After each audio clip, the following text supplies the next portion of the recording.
آپ کو ایبٹ آباد سے اہم خبر سے آگاہ کرتے ہیں۔ ضلع انتظامیہ کی جانب سے لگائی گئی دفعہ 144 کی عوام کی جانب سے خلاف ورزیاں جاری۔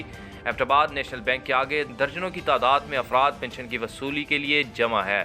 آپ کو ایبٹ آباد سے خبر دیتے ہیں۔ ضلع انتظامیہ کی جانب سے لگائی گئی دفعہ 144 کی عوام کی جانب سے خلاف ورزیاں جاری ہیں۔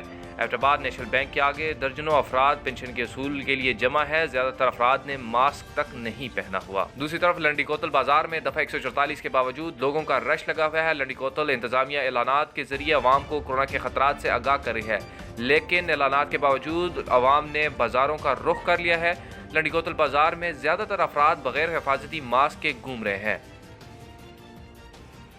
اس کے ساتھ ساتھ ایبٹ آباد میں ضلع انتظامیہ کی جانب سے لگائی گئی دفعہ 144 کی عوام کی جانب سے خلاف ورزیاں جاری ہیں۔